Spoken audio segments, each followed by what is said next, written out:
Hi, Karen. How are you? Thank you. Good to see you. Thank you.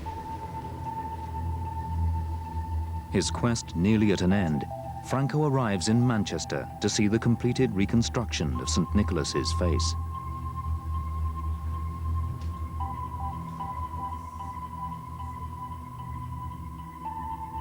St. Nicholas has been portrayed in icons for 1700 years.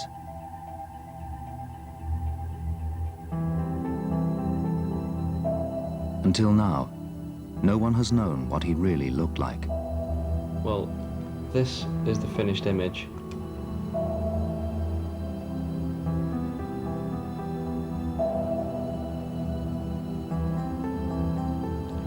I am a little bit surprised, but I know perfectly that the images of St. Nicholas that we see on icons, that we see on books, is an image from fantasy. Mm-hmm.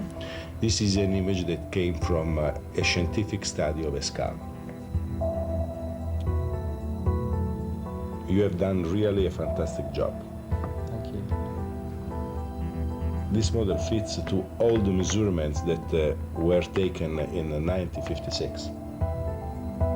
This is the first time that we had the opportunity to see the facial reconstruction of St. Nicholas. Thanks. The chin is very prominent. It's a beautiful. Yeah, he's got a very square jawline. Yes, he's beautiful and mandible. very masculine face overall, I think. Strong muscles on the back of the neck. Mm-hmm. I like this image. It's very realistic. Mm-hmm. And if you live all your life with a different image in your mind of St. Nicholas, that is, of course, an image of a fantastic image. Mm-hmm. Then to see the real face, it's a little bit shocking. But the shadow for the fracture of the nose is fantastic.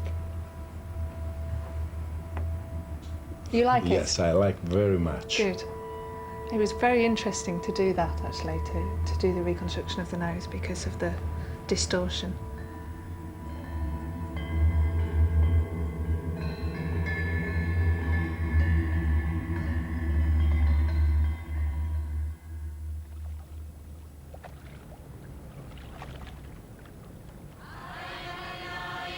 Franco has completed his journey.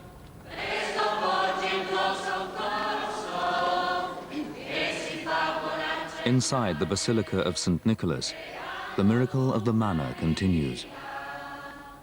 Every year, the liquid is still extracted through a hole in the top of the tomb. But the sarcophagus is at sea level, and Franco suspects it is damp and humid inside.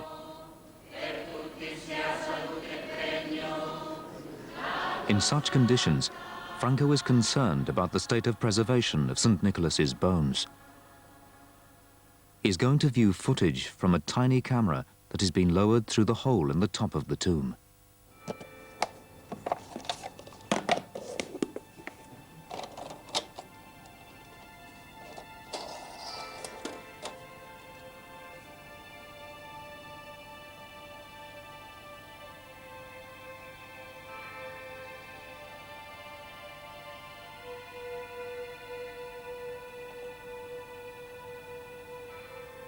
These are the bones as Professor Martino replaced after 1956. The bones that we can see in these pictures are not in a great condition and needed to be treated.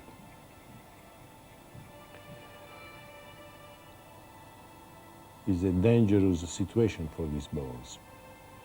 And this lumbar vertebra looks like absolutely submerged in a pool of manna that is delimited by this round circle. And I think it's dangerous. It's dangerous for the vertebra and the humidity that is still in this grave is dangerous for the rest of the bones. There is even a coin inside. These bones need to be treated as soon as possible because In this situation, we have the possibility that in no more than 100 years, we will lose this bone. Just in 1956, Professor Martino said that the bone were really fragile. And in 56 are 50 years ago.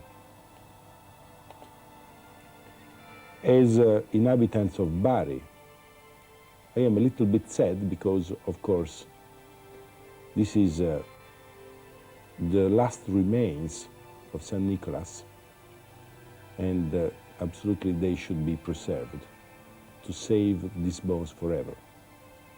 As forensic pathologist and forensic anthropologist, I should like to treat these bones. These bones doesn't belong to Bari. These bones belongs to all the world and to all the people that love St. Nicholas. I think that to complete the story of St. Nicholas, it's necessary to save these bones forever.